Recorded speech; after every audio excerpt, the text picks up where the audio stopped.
Hey, this is John Crowley from UTV Guide. We're back from our 4-day adventure ride in southern Utah. We had a great time, visited some incredible places, and learned a lot about the vehicle and what we're trying to do on adventure rides and everything. So I wanted to share a little bit of that with you. So we did 4 days in southern Utah, all with all of our gear packed in our Can-Am Maverick X3 Max. This is a 4-seater. We've converted to a 2-seater, so we've got more storage space. But we were kind of off the grid on 1 day, camping out in tents and everything, and then 2 days in a hotel. So, but we had to carry everything with us, including extra fuel. Now this setup, as I've mentioned before when I've covered this car, is we've got Alpine Designs racks in the back here where we can carry tents and sleeping bags, more fuel, ice chests, all that kind of stuff. But what we did for this trip is we've got these 2 Rotopacks with the racks we've got set up from Alpine Designs as well. Those are 3 gallons each. We had 6 gallons there, and then I carried an additional 10. I wasn't quite sure what our mileage was going to be range-wise with this vehicle, so I wanted to have a little bit extra and also carry some extra for the other vehicles that were with us.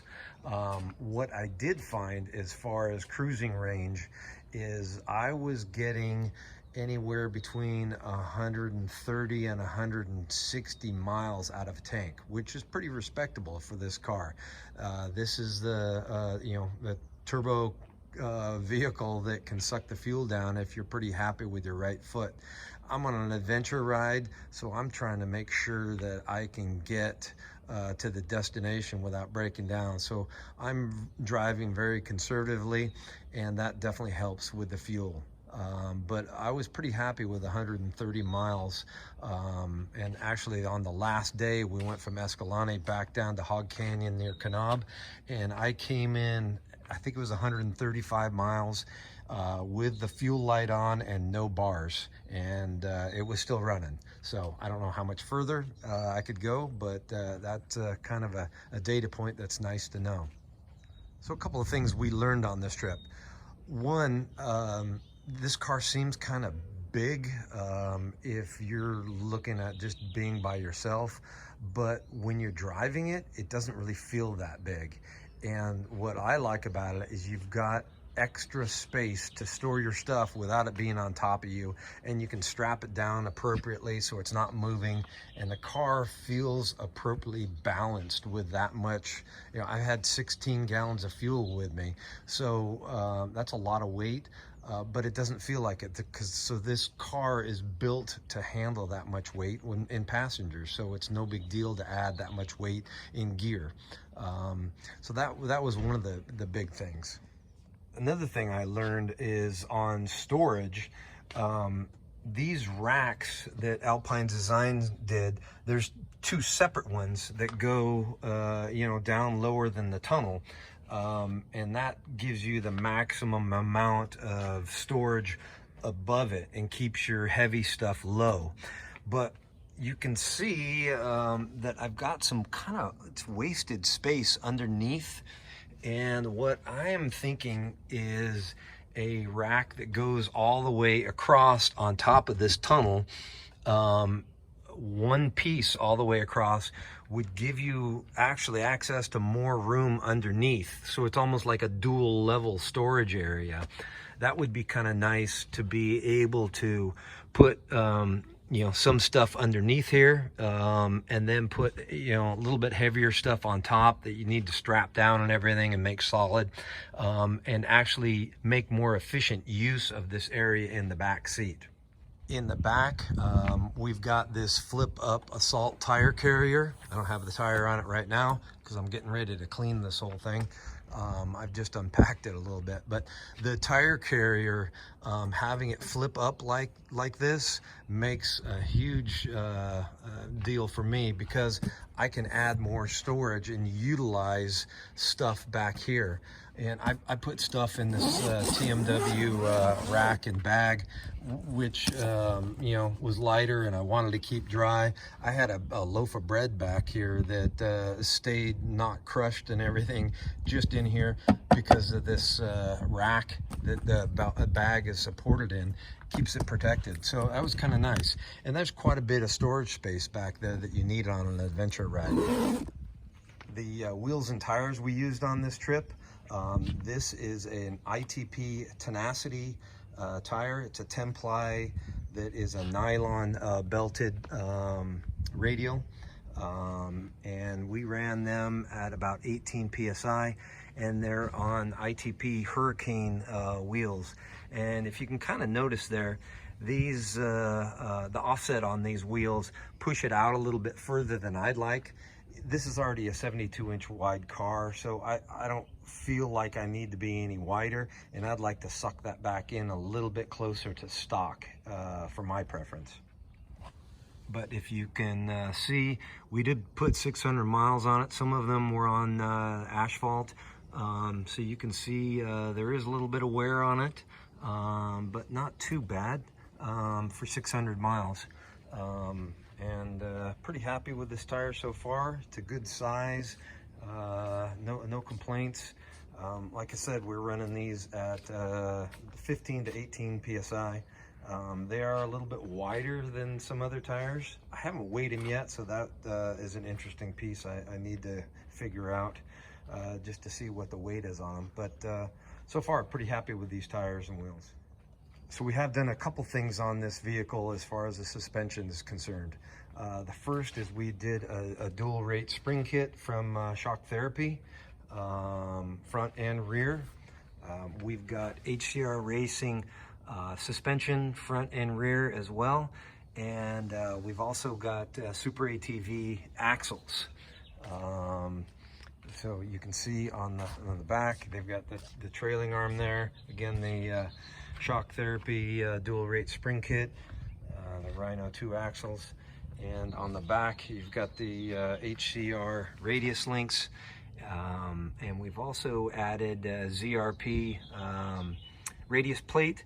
And it's hard to see here, but also their radius bones, so they call them. It's kind of a neat setup. It really helps strengthen this area. And they also have the misalignment built into the bones, so your links tie directly into the radius link, and it helps. It's another piece to help hold them in place and strengthen things up. It's kind of neat. We did add the Can-Am factory lower doors on this, and that's real nice to keep the mud and dirt and debris out of it, and also keep you know, the wind from coming in the vehicle. So that's is a must-do in my estimation. This is an SDR Motorsports cage on here that we had Moto Expo put on for us. We've got Assault Industries mirrors and steering wheel. These are PRP seats, which are nice and comfortable for long rides. I'm using the factory Can-Am 4-point seat belts. One nice thing, a couple mornings it was pretty cold. We were going up at 9,500 feet, and we've got heated seats on this, which is a really nice feature. So we had a small group, it was 4 cars, and we were able to spread out. So I didn't have to use my Rugged Radio's helmet pumper that much, but a couple times when the wind wasn't blowing much and the dust was hanging, I did turn that on. And I've got one side plugged, so it's sending all the air to just me on the driver's side. And that's nice to have that as an option when you're getting into more dusty conditions and you can't spread out enough to give you, you know, fresh air all the time. The other thing that's super important on rides like this is communications. We've got Rugged Radio's 60-watt radio, and their intercom as well, and having proper communications that are working is super important on long rides like this, so you don't get split up and lost. And you can talk to your other people in your group if you see something interesting and relay that information along. Makes the trip much more enjoyable and quicker and more efficient to stay in your group. We also did do some time on the pavement on this ride, and we've actually got this thing street legal.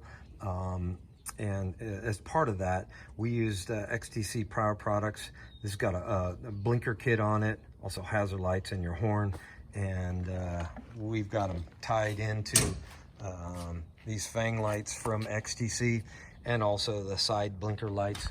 The rear uses the tail lights for the blinkers on that, so that's all tied in, and it makes it really nice and simple to add the street legal kit on there. So on this adventure ride, we didn't do any night riding, but it's super important to have a little bit of extra light in case you do get caught after dark. We're in the middle of nowhere, and it's nice to be able to have lights where you can see more than your stock headlights. We've got Baja designs in several different places on this vehicle. One is up front here on the SDR bumper. These are set up to kind of add a flood. We've got them aimed out, so it really adds a nice flood pattern close in. Then we've got the Baja designs factory replacement lights. 3 different lights there, high and low, work on those. It gives you more light than stock. And then if you really want to get after it, you've got the big light bar up top, which does mostly a spot off in the distance. Better for high speed type runs, but if you are going down a graded dirt road or something like that where you can get some speed, it's nice to have that throw on the light. So a couple things on that we're looking at is better setup for all of our camping gear, how we store it, and what we can carry. We've got the Camp Chef stove and coffee pots and stuff like that we can cook with. Working on how to utilize space better for that. And then we're seriously looking at adding a rooftop tent to the top of this thing. The rooftop tents have definitely, there's some pluses to them. One is they're a little more comfortable. They're up in the air, so you're away from any wet snow or anything on the ground. You're away from any critters that are down on the ground as well, and it's easy to set up and take down. Downside is you've got a little bit of weight that you'd be putting up on the roof. Some of them are 100 and 150 pounds, but once again, that's kind of the nice thing of having this big old 4-seater is it's built to handle more weight. So I think that would be a nice addition to this setup. This is the Axia Alloys phone holder. It's adjustable, and it's kind of a neat spot right here on the A-pillar. I put a GPS app on here and was able to track our route right from here, but then it's also super handy, and I'm running a power cord over to the USB charger over there, and the cigarette lighter. So it makes it really handy. It's safe and right there in front of you, so you can see it. And I followed along our whole route right here with my phone sitting there. One other piece that's a super stealthy add-on is this door bag from Bombshell Gear. A couple things we really like about this. When you're doing these adventure rides, you can't have enough storage. I use this little bag here for my glasses and sunglasses in here, wrap them up and keep them protected so I don't lose them, get them scratched or anything when I'm not using them. I had a bag where I stuffed snacks in, so readily available. And then I've got long legs, so I'm always wondering where I put my left knee, and this is a pad. And for a long ride, this makes all the difference in the world. Just having a little bit extra cushion for your knee and somewhere comfortable to put it really saves you on a long trip like that. So that's a kind of a recap on this vehicle and how it worked for this trip. Would love to hear from you guys on any suggestions you might have as far as what we can add, or if any of you have any experience with rooftop tents, we'd love to hear that on what kind of setup we should look at or avoid. We're really digging on this adventure type riding, want to get out and explore more, and so far super happy with this vehicle being able to handle those kind of duties. One other thing I wanted to address was the GPS routes we took. A lot of people are asking, it's like, wow, can I get those routes from you or whatever? And you know, it's really not that difficult to grab Google Earth and just start wandering around and looking for different paths through stuff. Or there's several different GPS apps where you can get and track yourself as you're going, as well as just kind of scoping out new areas. Don't be afraid to do some research ahead of time and not be spoon-fed by someone's route that they say is cool. Half the fun is going out there, and you might find a great one, you might find a little bit of a loser, but getting out there and exploring is what's really exciting for us. And we don't always know where we're going, so don't be afraid to get out there and explore.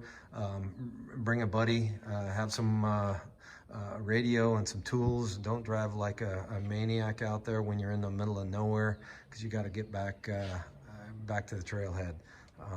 But we're looking to do more of these types of rides. If you have any suggestions about good spots for us to try, we'd love to hear that from you as well.